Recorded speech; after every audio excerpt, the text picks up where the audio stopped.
Hello दोस्तों, आप सभी का स्वागत है आज की इस क्लास में। आज हम लोग अपने हिंदी के जो ग्रामर आपका चल रहा था, यूपी पुलिस या यूपीएसआई हो या फिर अदर जहाँ भी आपको जैसे लेखपाल हो गए, जहाँ भी हिंदी पूछी जाती है, चाहे जीडी का हो, सबके लिए जो हम लोग थ्योरी की क्लासेस लेकर आते हैं। बीच में क्या थी, वो थ्योरी की क्लासेस स्टॉप हो गई थी, तो अब से जो है वो ये थ्योरी की क्लासेस जो है रेगुलर बेसिस आपको मिलने लगेंगी।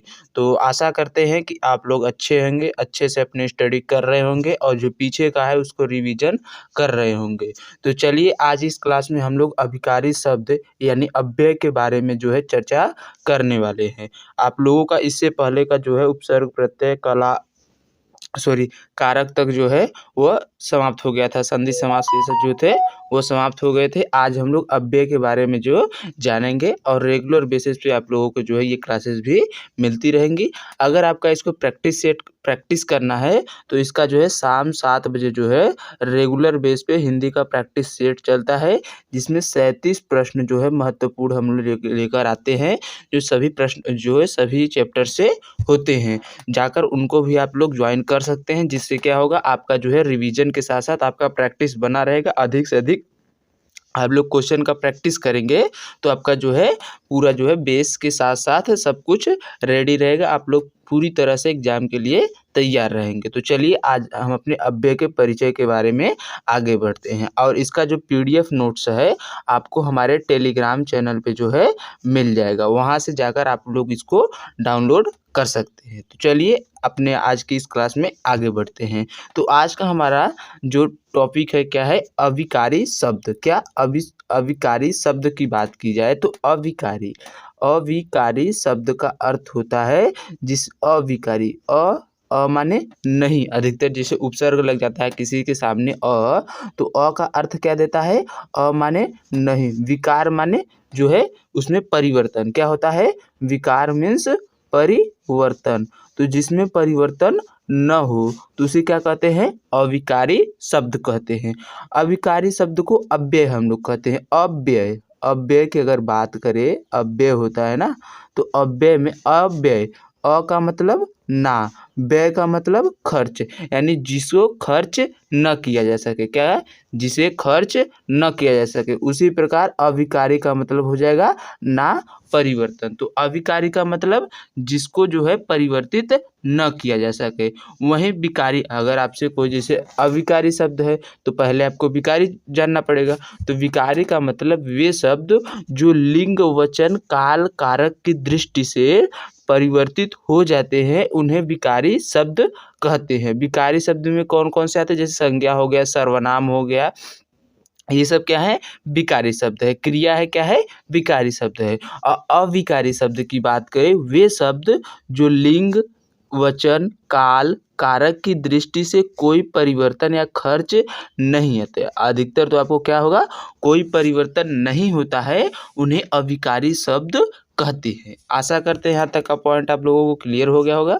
इसी के साथ अगले पॉइंट पर बढ़ते हैं। अगला विकारी शब्द है। तो विकारी शब्द क्या होता है, विकारी शब्द की बात की जाए तो विकारी शब्द किसे कहते हैं, विकारी शब्द वे शब्द होते हैं जिनमें परिवर्तन आता है। किसकी दृष्टि से, तो लिंग वचन काल कारक की दृष्टि से जिन शब्दों में परिवर्तन आ जाता है उन्हें विकारी शब्द कहा जाता है। जैसे संज्ञा में क्या है, पत्ता सड़क, ये सब क्या है, विकारी। जैसे पत्ता गिरते हैं, सड़क वहाँ तक जाती है, तो ये सब क्या है, इसमें लिंग कारक की दृष्टि से जो है परिवर्तन आ जाता है। जैसे राधा सड़क पर जाती है, तो ये क्या हुआ, लिंग की दृष्टि से क्या हुआ, उसके सेंटेंस में जो है परिवर्तन आ गया ना। तो उसी प्रकार जिसमें सेंटेंस यानी लिंग कारक वचन की दृष्टि से परिवर्तन आ जाता है वो क्या होते हैं, विकारी शब्द होते हैं। जैसे सर्वनाम में अपना, तुम, तुम्हारा, तुम्हारी, तो ये सब क्या हो जाएंगे, परिवर्तित हो रहे लिंग की दृष्टि से। वहीं बात करें क्रिया में, जैसे रहा है रही है, क्या रहा है रही है, यहाँ पर पुल्लिंग हो गया, यहाँ पर स्त्रीलिंग हो गया। विशेषण की बात करें, जैसे काला काली, तो क्या हो गया, परिवर्तित हुआ कि नहीं हुआ। जैसे अगर कोई शब्द जो है परिवर्तित हो जा रहा है तो वो विकारी शब्द है लिंग वचन कारक की दृष्टि से। अगर वो लिंग वचन कारक की दृष्टि से परिवर्तित नहीं हो रहा है तो उसे अविकारी शब्द कहते हैं। अब जो अविकारी शब्द को अव्यय भी कहते हैं। क्या कहते हैं, अव्यय कहते हैं। तो अब से हम अविकारी शब्द की जगह पर अव्यय का आगे यूज करेंगे। तो विकारी शब्द कौन कौन से होते हैं, संज्ञा हो गया, सर्वनाम हो गया, क्रिया हो गया और विशेषण हो गया। इसको आप लोग एकदम से ध्यान रखिएगा। इसी के साथ अगले पॉइंट पर बढ़ते हैं। तो अविकारी यानी अव्यय की हम लोग अब परिभाषा देख लेते हैं। जैसे आपको परिभाषा मालूम रहेगा तब ना आप लोग बताएंगे। वे शब्द जिनमें लिंग वचन काल और कारक की दृष्टि से कोई परिवर्तन नहीं होता है या नहीं आता है वे अविकारी शब्द यानी अव्यय कहलाते हैं। क्या कहलाते हैं, वे शब्द जिनमें लिंग वचन काल और कारक की दृष्टि से कोई भी परिवर्तन नहीं आता है उनको हम लोग क्या बोलते हैं, अविकारी शब्द या अव्यय शब्द कहते हैं। तो इस परिभाषा को आप लोग नोट डाउन कर लीजिएगा। इसी के साथ अगले पॉइंट पर बढ़ जाते हैं। तो अगला हमारा अब है कि अव्यय, अविकारी शब्द किसको कहते हैं, अव्यय को कहते हैं। तो अव्यय के उदाहरण देख लेते हैं। जैसे जहाँ हो गया, जहाँ में हम कहीं परिवर्तन कर सकते हैं, नहीं। किंतु हो गया, इसलिए हो गया, और हो गया, तथा हो गया, कब हो गया, तब हो गया, अतः हो गया, धीरे। इन शब्दों का रूप कभी नहीं बदलता। ये जैसे के तैसे ही जहाँ पर भी प्रयोग किए जाएंगे वैसा हमेशा ही प्रयोग देखने को इनका मिलता है। इनमें किसी भी परिवार का परिवर्तन देखने को नहीं मिलता है। जैसे आप लोगों को कोई सेंटेंस दे दिया, जहाँ तुम जाते हो, तो जहाँ तुम जाते हो, क्या तुम जहाँ को जहीं कह सकते हो, नहीं ना। तो वो जो है सेम टू सेम वैसा ही हमेशा रहेगा। ये आपके उदाहरण हैं, इनको भी ध्यान रखिएगा। आपको उदाहरण कहीं कहीं पर जो है पूछ लेता है। इसी के साथ अगले पॉइंट पर बढ़ते हैं। तो अगला जैसे अव्यय के भेद की बात करें, किसके भेद, किसके बारे में, अव्यय की भेद। अव्यय हम लोग पढ़े, अव्यय किसको कहते हैं, अविकारी शब्द को कहते हैं। अविकारी शब्द क्या होता है, जिनमें परिवर्तन नहीं आता है। उदाहरण के तौर पर जैसे जहाँ हो गया, किंतु हो गया, इसलिए हो गया, परंतु हो गया, जब हो गया, तब हो गया। तो अव्यय की भेद की बात करें तो अव्यय के मुख्य भेद जो है वो 4 है। कितने भेद है, अव्यय के मुख्य भेद तो 4 है। और कुल भेद की बात अगर आपके कहीं पर देखने को मिले, कुल भेद अव्यय के कितने हैं, तो 5 है। और मुख्य भेद जो है वो 4 हैं। कौन कौन से हैं, पहला आपका क्रिया विशेषण अव्यय है, दूसरा आपका संबंध बोधक अव्यय है, तीसरा आपका समुच्चय बोधक अव्यय है, और चौथे की बात करें तो विस्मयादि बोधक अव्यय है। कौन सा अव्यय है, विस्मयादि बोधक अव्यय है। निपात, और पांचवा आपका जो है निपात अव्यय है। पांचवा क्या है, निपात अव्यय है। क्रिया विशेषण अव्यय की बात करें, वह अव्यय जिसमें क्या होती है, क्रिया की विशेषता बताई जाती है। क्या होती है, क्रिया की विशेषता होती है। संबंध बोधक में किसी के साथ संबंध होता है। समुच्चय में जैसे किसी समूह के बोध होता है। विस्मयादि बोधक जैसे किसी अचानक घटित घटना के लिए जो होता है विस्मयादि बोधक अव्यय का उपयोग करते हैं। निपात जो है ये आपका 5वां है। एक जो है यही जो है मुख्य 4 ये हो गए, और 5वां जो है आपका निपात अव्यय होता है। मुख्य भेद कौन कौन से हैं, तो मुख्य भेद आपके क्रिया विशेषण अव्यय, संबंध बोधक अव्यय, समुच्चय बोधक अव्यय और विस्मयादि बोधक अव्यय होता है। और कुल भेद जब कहेगा तो इन 5 को ले लेंगे निपात अव्यय को भी जोड़कर। तो चलिए इसके साथ आगे बढ़ते हैं। आगे बात करें हम लोग, अपना पहला क्या था, क्रिया विशेषण अव्यय। क्या था, क्रिया विशेषण अव्यय। 5 अव्यय होते हैं। अव्यय के भेद कितने हैं, 5 हैं। पहला हमारा है क्रिया विशेषण अव्यय। तो क्रिया विशेषण अव्यय क्या होता है, वे शब्द जो क्रिया की विशेषता बताते हैं क्रिया विशेषण अव्यय कहलाते हैं। क्या है, जो शब्द जो है क्रिया की विशेषता बताने का कार्य करते हैं वो क्या कहलाते हैं, क्रिया विशेषण अव्यय का रूप जो है क्रिया विशेषण शब्द कहलाते हैं। वहीं बात करें क्रिया विशेषण कितने प्रकार के होते हैं, तो क्रिया विशेषण कितने प्रकार के होते हैं, 4 प्रकार के। कितने प्रकार के, 4 प्रकार के। पहला स्थानवाचक क्रिया विशेषण, दूसरा कालवाचक क्रिया विशेषण, तीसरा परिमाणवाचक क्रिया विशेषण, और चौथा जो है रीतिवाचक क्रिया विशेषण। इसमें क्या होगा, स्थान का बोध होगा। क्या होगा, स्थान का बोध किसमें होगा, स्थानवाचक क्रिया विशेषण में। कालवाचक में क्या होगा, समय का बोध होगा। परिमाणवाचक में जो है माप तौल का बोध होगा। वही रीतिवाचक में होगा कि कार्य जो है कैसे समाप्त हुआ, कैसे हुआ, उसमें क्या है, उसके विधि यानी किस तरीके से कार्य हुआ उसके बारे में जो है रीतिवाचक क्रिया विशेषण से पता चलता है। तो हम लोग इसको पता कैसे लगाएंगे कि इसमें कौन सा है, तो अगर स्थानवाचक होगा, अगर हम कहाँ से कहाँ लगाएंगे, जैसे जो कोई भी सेंटेंस है अगर उसमें हम कहाँ लगाकर प्रश्न करते हैं तो अगर स्थानवाचक है तो हमें उस स्थान का नाम जो है मिल जाएगा। उसी प्रकार अगर समयवाचक है यानी कालवाचक है तो उसमें कब लगाएंगे तो उसमें हमें समय का जो है ज्ञात हो जाएगा। आज है, कल है, परसों है या फिर 10 बजे है, 12 बजे, जो भी होगा अगर हम उसमें कब लगाकर प्रश्न करेंगे तो उसमें हमें समय का जो है कालवाचक का पता चल जाएगा। उसी प्रकार परिणामवाचक होगा तो कितना लगाकर, जिससे उसे माप तौल की मात्रा का जो है पता चलता है। और रीतिवाचक में जब कैसे लगाकर प्रश्न करेंगे तो उसके जो है विधि यानी किस तरीके से उस कार्य को किया गया है इसके बारे में जो है हमें जानकारी प्राप्त हो जाएगी। तो आशा करते हैं यहाँ तक के पॉइंट आप लोगों को क्लियर हो गए होंगे। इसी के साथ अगले प्रश्न की अगले पॉइंट पर बढ़ जाते हैं। अगला पॉइंट हमारा है स्थानवाचक क्रिया विशेषण। क्रिया अव्यय कितने होते हैं, 5 होते हैं, मुख्य 4। पहला कौन सा है, क्रिया विशेषण अव्यय। क्रिया विशेषण अव्यय कितने प्रकार के होते हैं, 4 प्रकार के। पहला कौन सा है, स्थानवाचक क्रिया विशेषण अव्यय। तो अब इसके बारे में देख लेते हैं। तो इसमें क्या होता है, स्थान का बोध होता है और अगर हम इसको पता करेंगे तो कैसे, कहाँ लगाकर प्रश्न जो है इससे पता करेंगे। जैसे गेंद ऊपर उछल रही है, तो अगर हम इसमें प्रश्न करेंगे गेंद कहाँ उछल रही है तो क्या आएगा, इसका आंसर हमें ऊपर मिलेगा। क्या मिलेगा, अगर हम कहाँ लगाकर प्रश्न करेंगे तो जैसे हो गया क्या है सेंटेंस, गेंद ऊपर उछल रही है, तो कहाँ उछल रही है, ऊपर उछल रही है। वर्षा में कहाँ जाओगे, यहाँ पर तो कहाँ डायरेक्ट प्रश्न ही दे दिया गया है कि वर्षा में कहाँ जाओगे, यानी किसी स्थान पर जाना होगा। जैसे वर्षा में स्कूल जाओगे या वर्षा में कॉलेज जाओगे, वर्षा में पेपर देने जाओगे, तो वही प्रश्न पूछेंगे कि वर्षा में कहाँ जाओगे। उसी प्रकार शिवांश इधर आ रहा है, तो शिवांश कहाँ आ रहा है, तो यहाँ पर इधर को अगर पूछने के लिए हम क्या लगा देंगे प्रश्न, कहाँ आ रहा है। तो कहाँ जब लगाएंगे तो क्या हमें मिलेगा कि शिवांश जो है वो इधर आ रहा है। तो आशा करते हैं ये आपका जो पॉइंट है स्थानवाचक क्रिया विशेषण आप लोगों को क्लियर होगा। जैसे आप लोग 2-4 सेंटेंस और बता सकते हैं। जैसे आप लोग कह सकते हैं कि राधा स्कूल जा रही है, तो राधा कहाँ जा रही है, तो राधा स्कूल जा रही है। उसी प्रकार राम वन को गए थे, तो राम कहाँ गए थे, तो राम वन को गए थे। इसी प्रकार और भी सेंटेंस जो है आप लोग बनाकर प्रैक्टिस कर सकते हैं। तो आशा करते हैं कि स्थानवाचक क्रिया विशेषण अव्यय जो है वो आप लोगों को क्लियर हो गया होगा। इसी के साथ अगले पॉइंट पर बढ़ जाते हैं। तो अगला पॉइंट हमारा है कि स्थानवाचक जो अव्यय है इसके भेद की बात करें तो इसमें 2 स्थिति होती है। एक आपका स्थिति यानी कहाँ पोजीशन की बात बताता है, और एक दिशा सूचक होता है।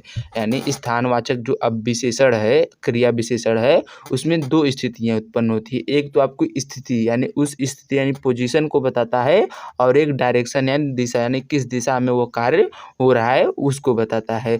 स्थितिवाचक में जैसे यहाँ, वहाँ, बाहर, अंदर, पास और दूर शब्दों का जैसे है स्थिति, ये कहाँ पर स्थित है उस जगह को बताता है। और दिशावाचक में जैसे इधर, उधर, किधर, तो कहाँ इधर, कहाँ उधर, तो ये सब क्या है, दिशा सूचक शब्द हैं। कौन से, स्थानवाचक दिशा सूचक शब्द हैं। दाएं, बाएं, सामने, ऊपर, नीचे, तो ये सब क्या है, दिशा सूचक है।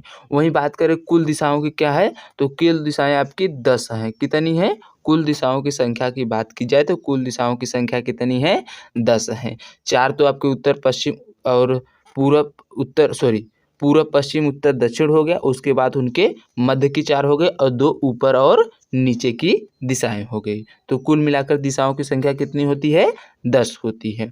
तो जो है स्थानवाचक जो है ये कितने भाग होते हैं, इसके 2 भाग हैं। कौन कौन से, एक है स्थितिवाचक और एक है दिशावाचक। कौन कौन से, स्थितिवाचक और दिशावाचक जो है स्थानवाचक जो क्रिया विशेषण अव्यय है, इसके दो भेद हैं। ये आप लोग जो है इसके उदाहरण जरूर ध्यान रखिएगा। इसी के साथ अगले पॉइंट पर बढ़ते हैं। अगला पॉइंट हमारा है कि कालवाचक क्रिया विशेषण अव्यय जो है, क्रिया विशेषण अव्यय का पहला हम लोग कौन सा देख लिए, स्थानवाचक। अब दूसरा हमारा क्या है, कालवाचक क्रिया विशेषण अव्यय।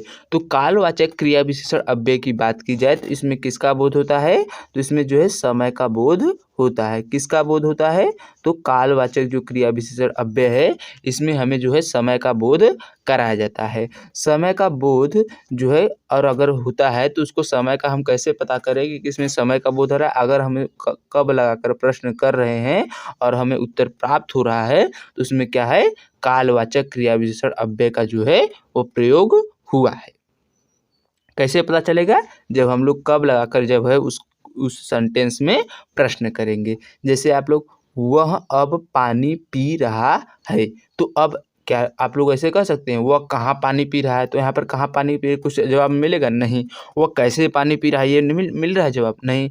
वह क्यों पानी पी रहा है, इस यहाँ पर सॉरी, तो वह कब पानी पी रहा है। अगर आप लोग इसमें कब लगाएंगे तो वह कब पानी पी रहा है, तो वह अब जो है वो पानी पी रहा है। इसका आंसर हमें क्या मिल जाएगा, अब में मिलेगा। क्या मिलेगा, अगर हम प्रश्न करेंगे कि वह कब पानी पी रहा है, तो वह कब पानी पी रहा है, वह अब पानी जो है वो पी रहा है, ये हमें जवाब इसमें मिलेगा। उसी प्रकार वह परसों दिल्ली जाएगी, तो वह कब दिल्ली जाएगी, तो परसों दिल्ली जाएगी। उसी प्रकार महंगाई आजकल बढ़ रही है, तो महंगाई कब बढ़ रही है, तो महंगाई जो है वो आजकल जो है वो बढ़ रही है।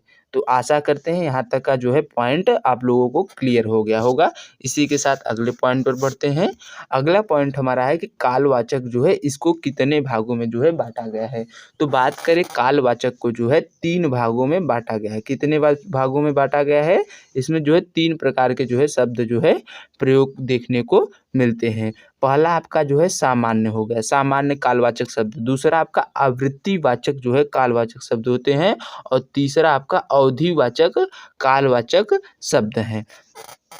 कालवाचक का सामान्य रूप की बात करें तो जैसे इसमें सुबह हो गया, कल हो गया, परसों हो गया, आज हो गया, अभी हो गया, तुरंत हो गया, तो ये सब क्या है, सामान्य कालवाचक शब्द हैं। आवृत्तिवाचक में क्या होती है, उसमें जो है किसी चीज़ के दोहराने की बात हो, जैसे प्रतिदिन हो गया, कई बार हो गया, बहुधा हो गया, कभी कभी हो गया, अक्सर हो गया, तो ये कैसे हैं, आवृत्तिवाचक जो हैं वो शब्द हैं। और तीसरा आपका जो है अवधिवाचक शब्द होता है। क्या होता है, अवधिवाचक शब्द में जैसे रात भर हो गया, दिन भर हो गया, लगातार हो गया, आज हो गया, कल हो गया, ऐसे कैसे हैं, अवधिवाचक शब्द हैं। तो कालवाचक को 3 भागों में, सामान्य, आवृत्तिवाचक और अवधिवाचक, इतना तो आप लोग ध्यान रखिएगा। इसी के साथ अगले पॉइंट पर बढ़ते हैं। तो आज के लिए जो था ये बस यहीं तक था कि ये आपका कहाँ तक हमने आज में बताया है। तो आज की क्लास में हमने जो है अव्यय के बारे में जाना है। तो अव्यय क्या होता है, वे शब्द होते हैं जिनमें क्या हो, कोई परिवर्तन लिंग कारक वचन दृष्टि से न आए। अव्यय के कितने भेद हैं, तो अव्यय के मुख्य भेद की बात करें तो अव्यय के मुख्य भेद 4 होते हैं और कुल भेद कितने होते हैं, 5 होते हैं। पहला कौन सा है, स्थानवाचक। दूसरा कौन सा है, कालवाचक। तीसरा कौन सा है, तो तीसरा आपका बात करें तो विस्मयादि अब क्रिया विशेषण अव्यय है। क्रिया विशेषण अव्यय के कितने रूप हैं, पहला तो आपका जिसे 5 में क्या होगा, 5 है। पहला आपका जो है क्रिया विशेषण अव्यय। क्रिया विशेषण अव्यय के कितने रूप हैं, तो 4 हैं।